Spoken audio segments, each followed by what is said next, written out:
बिस्मिल्लाहिर्रहमानिर्रहीम। आज का जो हमारा लेक्चर है वो एक किताब है, इट एंड्स विद अस। उसकी जो है ना समरी, उसकी थीम्स, उसके कैरेक्टर और जो राइटर की बायोग्राफ़ी है वो मैं आप लोग के साथ आज शेयर करूँगा। तो सबसे पहले हम जो है ना राइटर की बायोग्राफ़ी की तरफ आते हैं, कोलिन हूवर की बायोग्राफ़ी। तो ये सामने आप लोग को पिक्चर नज़र आ रही होगी, ये हमारी राइटर कोलिन हूवर हैं और इसकी जो बुक आज हम जिसको समराइज़ करने वाले हैं वो है इट एंड्स विद अस। बहुत ही फेमस बुक है। तो Colleen Hoover is a New York Time best seller American author. ठीक है, ये एक अमेरिकन ऑथर है और ही वाज बोर्न अगस्त 11, 1979 में इनकी पैदाइश हुई। She grew up in a small town in east Texas. ठीक है, वहाँ पे इनकी जो है ग्रोथ हुई। हूवर स्टार्टेड राइटिंग और फर्स्ट नावल, इसका जो फर्स्ट नावल था स्लेम जो है 2011 में लिखा गया और इसको जो पब्लिश किया गया वो 2012 में, और वो बहुत ही फेमस हुआ। इसके अलावा इसके कुछ और फेमस जो वर्क्स हैं इनमें शामिल है hopeless, losing hope, finding Cinderella and variety. इसके अलावा इट एंड्स विद अस, अगली love and it starts with us. ये कुछ इसके फेमस वर्क्स हैं। इसके अलावा she is best known for her 2016 romance novel it ends with us. जैसे कि मैंने बताया कि आज हम जिस बुक की समरी करने वाले हैं उसका नाम इट एंड्स विद अस और ये इसकी बहुत ही फेमस नावल है और जो 2016 को पब्लिश हुआ था। इसके जो पेरेंट्स हैं उनकी बचपन में ही जो है ना वो डिवोर्स हो गई थी। जब वो बचपन छोटी थी कोलिन हूवर, तो इसके जो पेरेंट्स के दरमियान डिवोर्स हो गई थी। ठीक है, और इसके जो फादर थे वो जो है ना इसकी मदर के साथ जो है ना वो जुल्म करते रहते थे। ठीक है, इसको मारपीट करते रहते थे। तो इसी वजह से कोलिन हूवर ने it ends with us novel लिखा जिसमें उसने अपने कुछ एक्सपीरियंस को भी शेयर किया है। She graduated from Saltillo high school in 1998 को जो है ग्रेजुएशन इसने की सेल्टिलो हाई स्कूल से, और इसने जो है ना हेथ हूवर से 2000 में शादी की और इनकी जो है ना 3 बच्चे भी हैं। तो ये थी शॉर्ट हमारी बायोग्राफ़ी हमारे राइटर के बारे में जिसका नाम था कोलिन हूवर। ठीक है,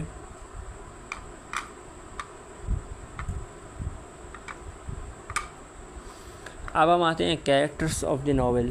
इस नावल के अंदर कौन कौन से कैरेक्टर्स हैं। ठीक है, इनकी जब हम समरी डिस्कस करेंगे तो वहाँ पे हम इनको इन डिटेल बता देंगे।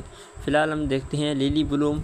ठीक है, इसकी उम्र 23 साल है और ये प्रोटोगोनिस्ट है इस नावल के अंदर, और इसकी जो ख्वाहिश है कि वो फ्लोरिश की शॉप खोले। ठीक है, और बचपन में इसने बहुत से जो है मसले मसाइल को फेस भी किया है। इसके बाद सेकंड कैरेक्टर है एटलास कोरिगन। ठीक है, ये एक शेफ़ है। ठीक है, और लिली का फर्स्ट लव है। बचपन में जब लिली इससे मिलती है तो ये एक दूसरे की मोहब्बत बन जाते हैं। ठीक है, और इसने भी अपने पास्ट में बहुत सी ट्रेवल्स को देखा है और बहुत सी सफरिंग इसने बर्दाश्त की है। इसके बाद हमारे पास नेक्स्ट कैरेक्टर आता है राइल केंसेड। ये एक न्यूरो सर्जन है। ठीक है, जो राइल से बाद में लिली से बाद में शादी भी कर लेता है।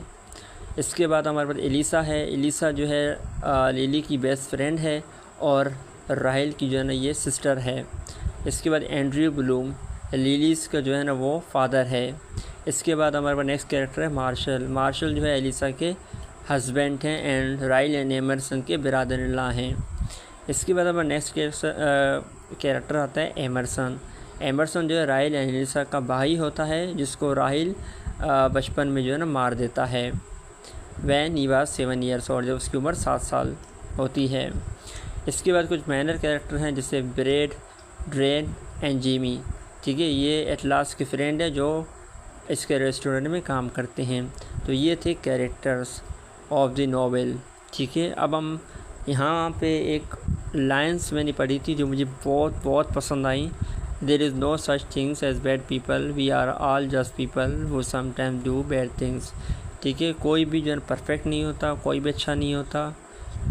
बुरे लोगों के बारे में कोई ऐसी बात नहीं है। ठीक है, हम सारे लोग जो है ना ऐसे हैं जो कुछ ना कुछ बुरा करते रहते हैं। बहुत ही ज़बरदस्त कोटेशन है ये। इसके बाद हम आते हैं इट एंड्स विद अस के कुछ बुक की कुछ बेसिक इन्फॉर्मेशंस की तरफ। ये बुक जो है ना 2 अगस्त 2016 को पब्लिश्ड हुई। इसका जो जेंडरा है वो रोमांस है। लिटरेरी पीरियड जो है कंटेम्प्रेरी है। सेटिंग जो है बोस्टन में रखी गई। पॉइंट ऑफ व्यू जो है फर्स्ट पर्सन नरेशन है।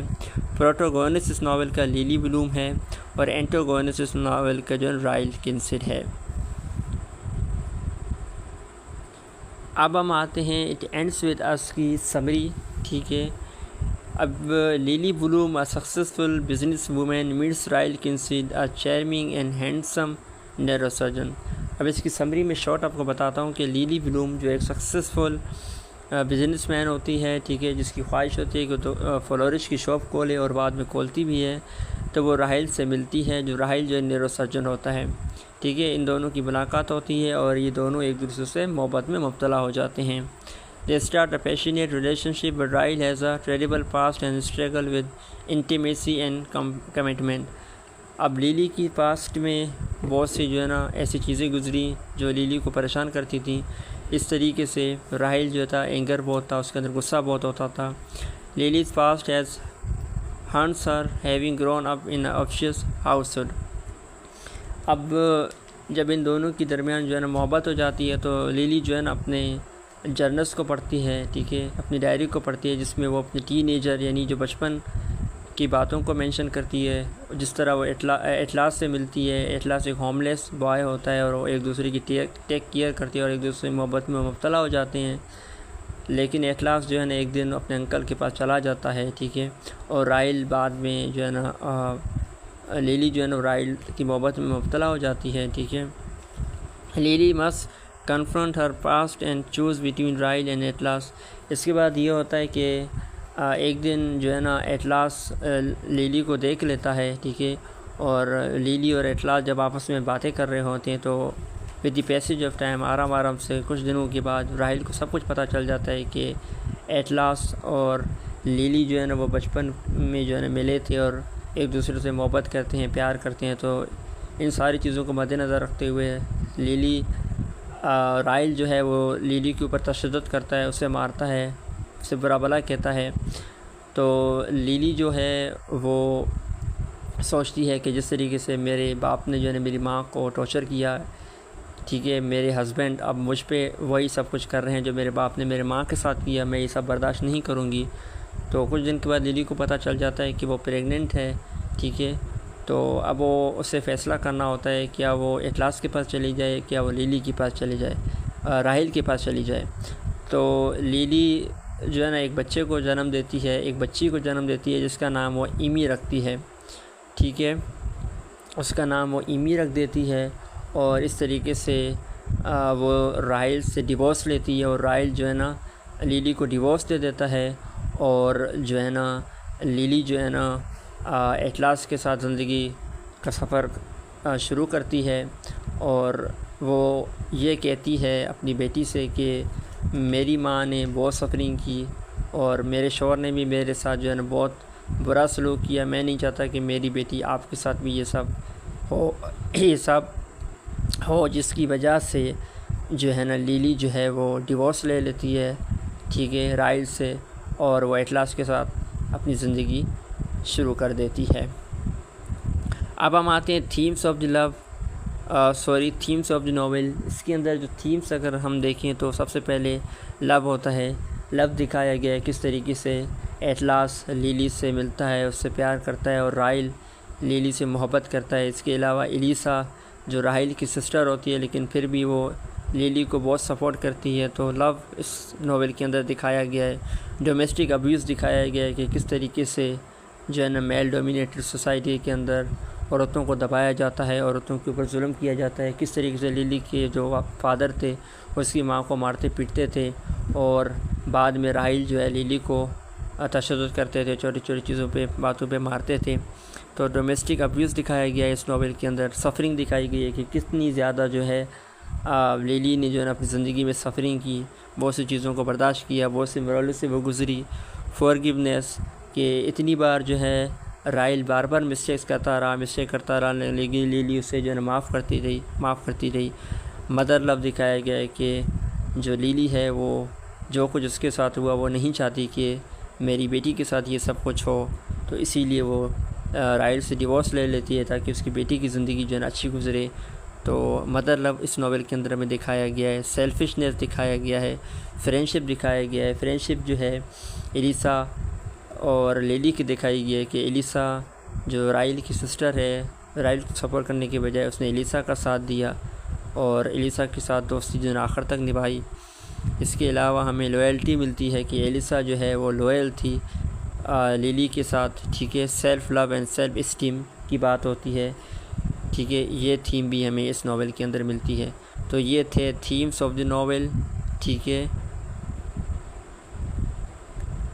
इसके अलावा एक और लाइन इसके अंदर मैंने पढ़ी थी, it stop here with me and you it ends with us. जब नावल की एंडिंग होती है, जब राइल डिवोर्स ले लेती है, लिली राइल से डिवोर्स ले लेती है और एटलास के साथ अपने सफ़र का आगाज़ करने के बारे में सोचती है, तो आखिर में वो एक लाइन कहती है, it stops here with me and you. ये अपनी बेटी ईमी से कहती है कि ये यहाँ पे ख़त्म हो जाता है मेरे और तुम्हारे साथ। इट एंड्स विद अस, कि मेरी माँ के साथ जो हुआ, मेरे साथ जो हुआ, ये यहाँ पे ख़त्म हो गया। अब तुम्हारे साथ ऐसा कुछ नहीं होगा जो हमारे साथ हुआ है। तो ये थी आज की हमारी वीडियो, जिसमें मैंने इट एंड्स विद अस की समरी, कैरेक्टर्स, थीम्स सब कुछ डिस्कस किया इस वीडियो के अंदर। और इसका दूसरा पार्ट है जिसका नाम है इट स्टार्ट्स विद अस, जहाँ पे आपको अगली बुक में ये दिखाया जाएगा कि जो लिली है वो राइल के साथ रहती है या एटलास के पास चली जाती है। तो मैं नेक्स्ट वीडियो बनाऊंगा, उसमें आप लोगों को इस चीज़ के बारे में बता दूंगा कि आगे क्या होता है। इट स्टार्ट्स विद अस में जो दूसरा पार्ट है, क्या लिली राइल को माफ़ करके राइल के साथ रहना पसंद करेगी या वो एटलास के पास चली जाएगी। तो इसके लिए आप लोगों को कुछ दिन के लिए वेट करना पड़ेगा। इंशाल्लाह पार्ट 2 जो है इसका इट स्टार्ट्स विद अस, उसकी वीडियो मैं बहुत जल्द बनाऊंगा। तो ये था आज की हमारी वीडियो। उम्मीद करता हूँ कि आपने बहुत कुछ सीखा होगा इस नावल के बारे में।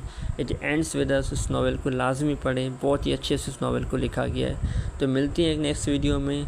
मेरे इस यूट्यूब चैनल को लाइक और सब्सक्राइब करना और इस वीडियो को लाइक करना मत भूलिएगा। Thank you so much. इंशाल्लाह मिलती हैं नेक्स्ट वीडियो में। तब तक अपना बहुत ज़्यादा ख्याल रखिए। फ़ी अमानुल्लाह।